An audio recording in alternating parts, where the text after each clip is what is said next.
Hello guys, engineering materials के chapter 1 engineering materials and their properties के part 18 lecture में आप लोगों का स्वागत है। आज मैं आप लोगों को पढ़ाऊंगा इम्परफेक्शन इन क्रिस्टल्स। इससे पहले जो हम लोग वीडियो देखे थे उसमें हम लोग क्रिस्टल्स के बारे में जाने थे, काफ़ी सारे क्रिस्टल्स के टाइप्स होते हैं उनके बारे में जाने थे, एएफसीसी सब के वगैरह वगैरह हम लोग जाने थे। तो आज हम लोग देखेंगे इम्परफेक्शन किस तरह से होते हैं, इम्परफेक्शन के कौन कौन से टाइप्स होते हैं और आइडियल क्रिस्टल किसे कहते हैं। तो सबसे पहले हम लोग जानते हैं कि आइडियल क्रिस्टल क्या होता है।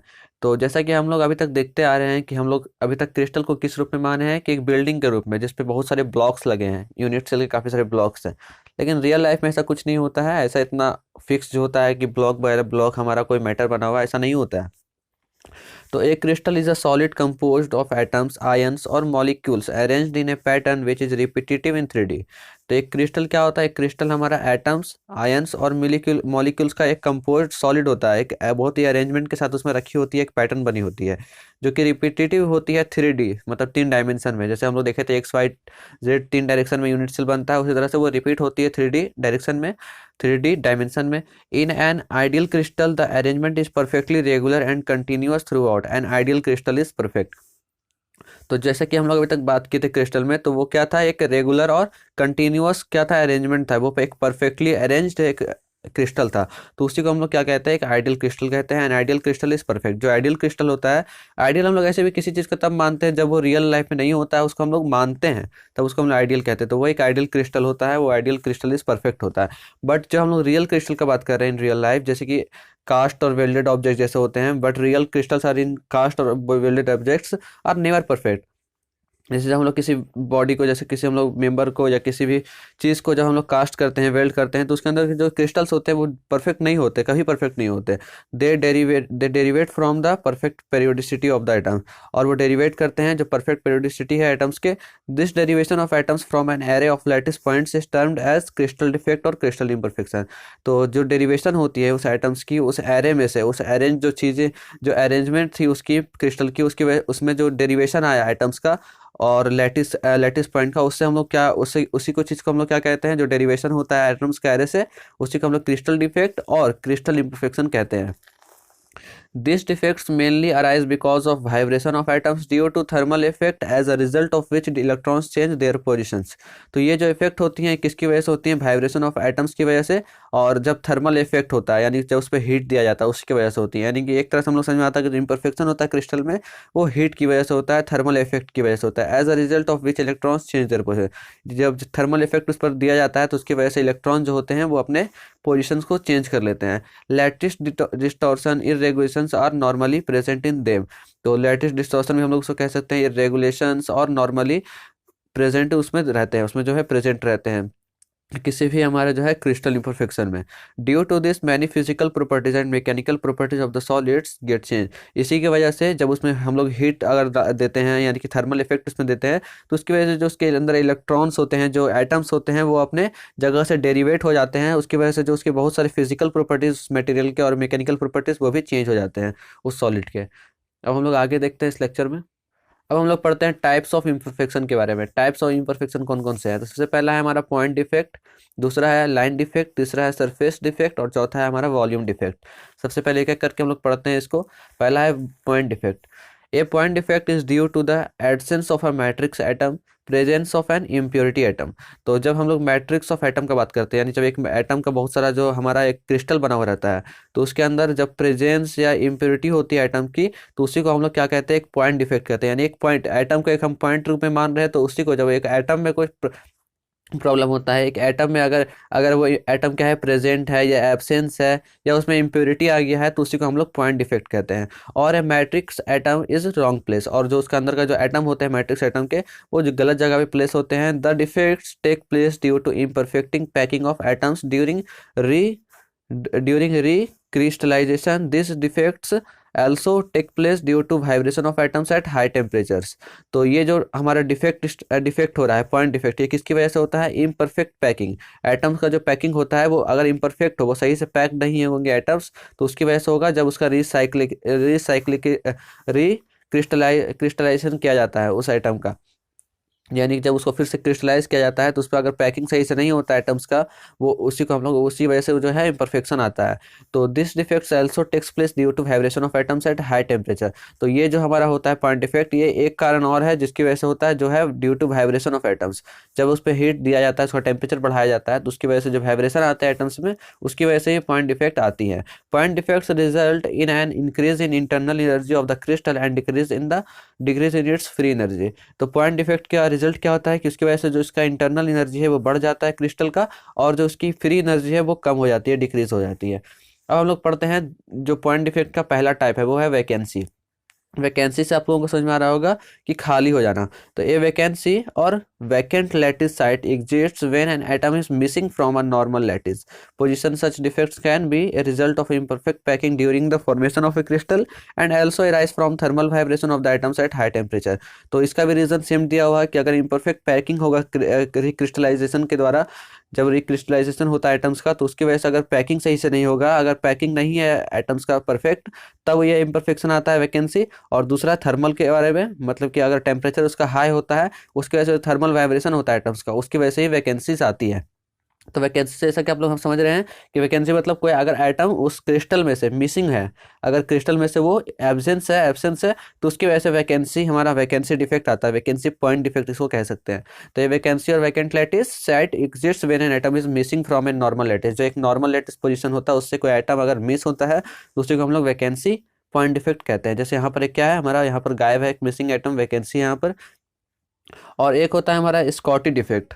स्कॉटी डिफेक्ट क्या होता है कि अगर एक एटम यहाँ से मिस होकर के वो कहीं और चला जाता है, जैसे कि यहाँ पर से आइटम जो है ये यहाँ पर चला गया है, ये आइटम जो है यहाँ पर चला गया, तो इसको हम लोग स्कॉटी डिफेक्ट कहते हैं। अब हम लोग पढ़ते हैं दूसरा क्या है टाइप।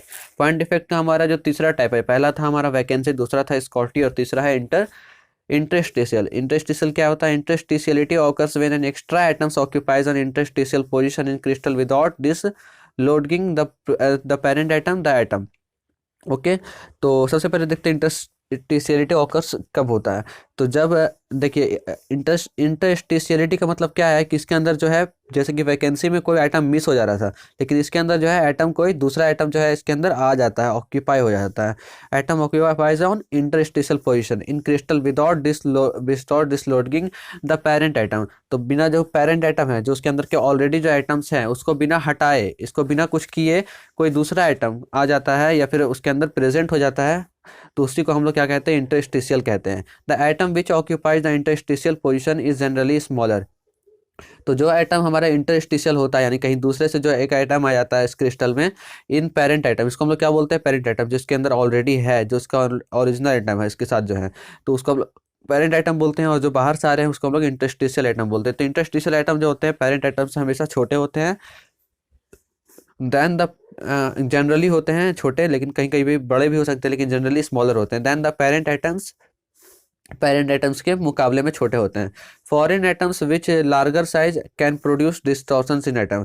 तो अगर कोई इंटरस्टिशियल एटम जो है अगर इससे बड़ा होगा, पेरेंट एटम से बड़ा होगा, तो वो डिस्टॉर्शन पैदा करेगा इसके पेरेंट एटम्स में। द फॉरेन एटम में फॉर्म एडेड एलोइंग एजेंट और सिंपली एन इम्प्योरिटी।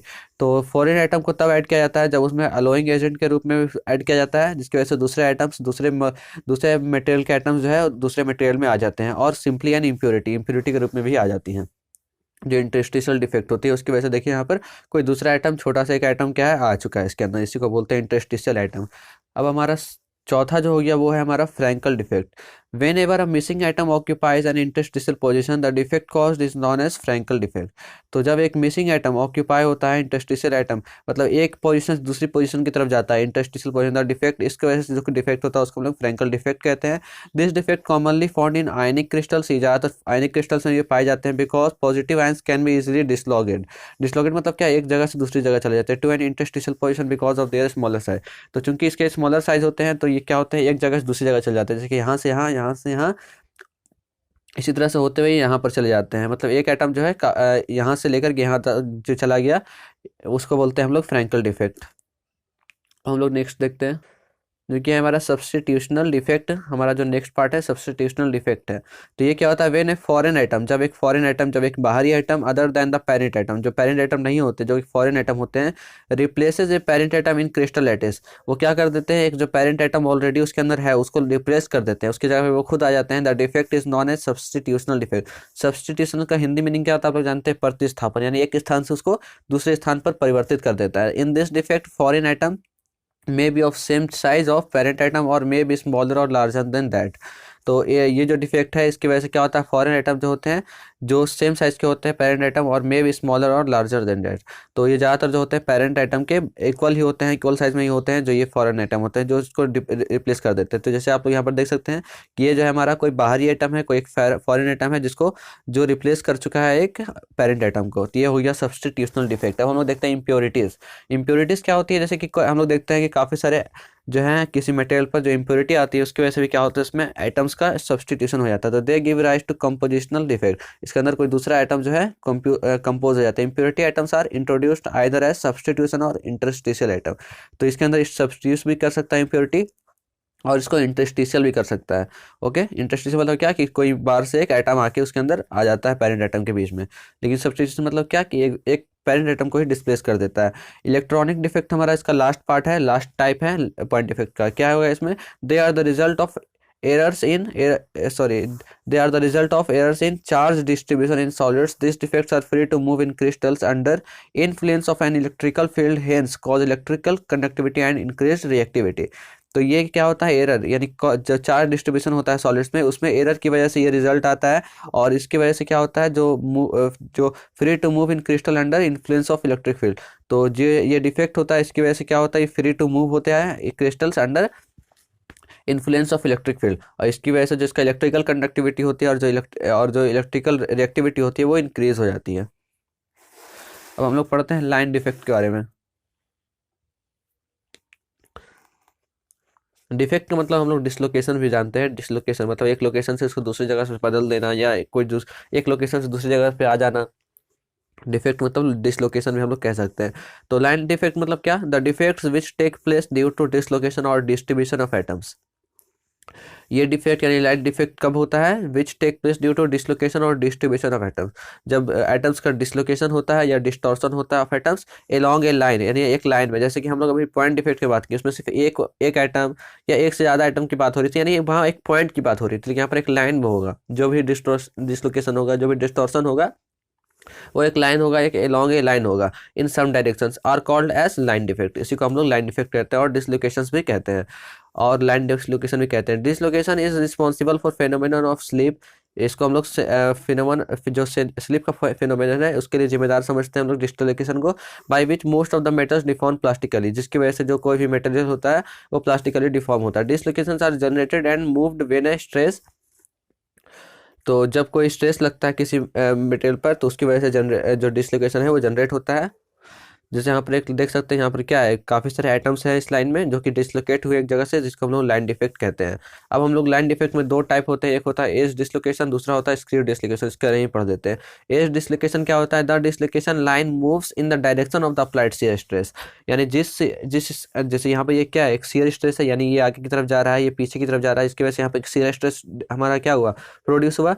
तो अगर जो डिसलोकेशन है, जो लाइन डिसलोकेशन है, वो इसी शियर स्ट्रेस के क्या है डायरेक्शन में ही हमारा अगर डिसलोकेट हो रहा है वो लाइन, अगर लाइन डिसलोकेशन इस शियर स्ट्रेस के जो अप्लाइड शियर स्ट्रेस है उसी के डायरेक्शन में हो रहा है तो उसको हम लोग एज डिसलोकेशन कहेंगे। और अगर इसके दूसरा हमारा है स्क्रू डिसलोकेशन, अगर डिसलोकेशन जो हमारा शियर स्ट्रेस का जो हमारा डायरेक्शन था, शियर स्ट्रेस जो अप्लाइड हुआ है उसका जो डायरेक्शन था उसके परपेंडिकुलर अगर हो रहा है तो उसको हम लोग क्या कहते हैं, स्क्रू डिसलोकेशन कहते हैं। जैसे कि आप लोग इस इमेज में देख सकते हैं। इसका अच्छा से इमेज आप लोगों को गूगल पर ही मिल जाएगा, आप लोग उस वहाँ से भी डाउनलोड करके आप लोग बना सकते हैं। तो इस तरह से हमारा लाइन डिफेक्ट भी कंप्लीट हुआ। नाउ गाइस हम लोग सरफेस डिफेक्ट के बारे में पढ़ते हैं। तो इट में include grain boundaries, till boundaries, twin boundaries, stacking faults. तो सरफेस डिफेक्ट के अंदर जैसे कि ग्रेन बाउंड्रीज होती हैं, कोई बाउंड्री अगर टिल्ट है, जैसे यहाँ पर क्या है टिल्ट बाउंड्री दिखा रहा है, ट्विन बाउंड्री, स्टैकिंग फॉल्ट्स, तो इस तरह की जो चीज़ें होती हैं उसको हम लोग सरफेस डिफेक्ट कहते हैं।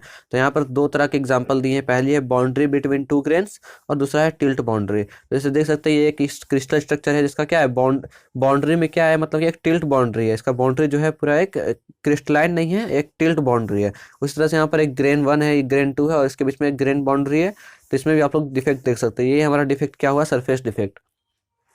अब देखते हैं हम लोग वॉल्यूम डिफेक्ट। वॉल्यूम डिफेक्ट क्या है, this 3D defect such as cracks और stacking faults arise when this is only small electrostatically या फिर dissimilarity between stacking sequence of closed packet planes in FCC and SCP metals, for example ABC, ABC and ABA, BAB। तो ये जो 3D defect होता है, volume defect क्या होगा, 3D defect होगा, यानी तीनों डायमेंशन में डिफेक्ट होगा वॉल्यूम डिफेक्ट। तो इसी को हम लोग क्या कहते हैं, वॉल्यूम डिफेक्ट कहते हैं। वॉल्यूम डिफेक्ट के बारे में यहाँ पर दो तरह के फिगर बने हुए हैं, इसको भी हम लोग बना सकते हैं। ये ABC का है और ये ABC AB का है। तो इस तरह से आप लोग इसको पढ़ सकते हैं, समझ सकते हैं। और क्या है आगे में स्टैकिंग फॉल्ट, इसका स्टैकिंग फॉल्ट का यहाँ पर एग्जांपल दिया गया है। It is possible for an atom layer to be out of sequence relative to the atoms of layers above and below, giving a mistake or defect, example ABCA and CAB। तो इस तरह से आप लोग इसको काफ़ी सारे जो है यहाँ पर दो तरह का डायग्राम दिए हैं, इसको आप लोग बना लें और थोड़े सा और इसको अच्छे से आप लोग पढ़ लें। अब हम लोग पढ़ते हैं इफेक्ट्स ऑफ इम्प्योरिटीज़ के बारे में। तो इफेक्ट ऑफ इम्प्योरिटीज़ कौन कौन सी हैं, जैसे कि इम्प्योरिटीज़ की वजह से कौन कौन से इफेक्ट आते हैं। जैसे कि पहला है हमारा फ्रैक्चर एंड फ्लो कैरेक्टरिस्टिक्स। तो जो कैरेक्टरिस्टिक होती है उसमें फ्लो आती है या फ्रैक्चर होती है कोई मटेरियल इम्प्योरिटी के कारण, क्रीप आ जाता है, क्रीप कैरेक्टरिस्टिक दिखाने लगता है कोई मटेरियल, ऑक्सीडेशन और कोरोजन हो सकता है उस मटेरियल का अगर उसमें इम्प्योरिटी आती है, क्रिस्टल ग्रोथ हो सकती है। It should be noted that imperfection do not always affect the properties adversely. तो यह देखा गया है काफ़ी सारे एक्सपेरिमेंट के द्वारा कि जो इम्परफेक्शन होती है, यानी कि जब कोई डिफेक्ट होता है या कोई हमारा लाइन डिफेक्ट पॉइंट डिफेक्ट होता है, तो ये जो इम्परफेक्शन आती है क्रिस्टल्स में वो हमेशा प्रॉपर्टीज़ को एडवर्सली, यानी कि मतलब बुरी तरह से इसको जो है ख़राब तरीके से इफेक्ट नहीं करती है, बल्कि कई जगह पर देखा गया है कि ये किसी किसी जो है किसी मटेरियल का प्रॉपर्टीज़ को ही बढ़ा देती है इम्परफेक्शन के द्वारा। तो एग्जांपल जैसे कार्बन स्टील है, उसका जो प्रॉपर्टी है वो इंप्रूव होता है due to interstitial carbon atom of carbon hydrate in iron. तो जब उसके अंदर इंटरस्टिशियल कार्बन एटम जो है आयरन के अंदर आ जाता है, उसकी वजह से उसका जो प्रॉपर्टी है इंप्रूव हो जाता है कार्बन स्टील का। तो इस तरह से हम लोग देखते हैं कि इफेक्ट जो होता है इम्प्योरिटी का वो सिर्फ उसको एडवर्सली प्रॉपर्टी को एडवर्सली डिफेक्ट नहीं करता, बल्कि प्रॉपर्टी को कभी कभार इंप्रूव भी कर देता है। तो गाइस इस तरह से हमारा इम्परफेक्शन इन क्रिस्टल भी कंप्लीट हुआ। और आज जो है ये चैप्टर पूरी तरह से जो इसका कॉन्सेप्ट था या जितने भी इसमें तरह के कॉन्सेप्ट थे वो सारे कंप्लीट हो चुके हैं। और ये engineering materials and their property जो चैप्टर था ये पूरी तरह से कंप्लीट हो चुका है। तो इसका जो नेक्स्ट लेक्चर है उसमें आप लोग इसके जो इंपॉर्टेंट क्वेश्चन एंड आंसर है वो भी देखेंगे। तो अगर आप लोगों को वीडियो पसंद आया है तो प्लीज़ वीडियो को लाइक करें। और इसका पूरा जो प्लेलिस्ट है engineering materials and their properties, जो कि इंजीनियरिंग मटेरियल्स का चैप्टर 1 है, तो ये काफ़ी इंपॉर्टेंट चैप्टर है। इसमें काफ़ी इंपॉर्टेंट टॉपिक हैं, काफ़ी इंपॉर्टेंट कॉन्सेप्ट हैं जो कि आप लोग देखें। और इस वीडियो को प्लीज़ लाइक करें। और अगर आप लोगों को इस लेक्चर से रिलेटेड कोई क्वेश्चन है या कोई हमारा क्यूरी है तो, या फिर आप लोगों को कोई सजेशन देना है हम लोगों को, तो भी आप लोग कमेंट में लिख सकते हैं। Thanks for watching this video.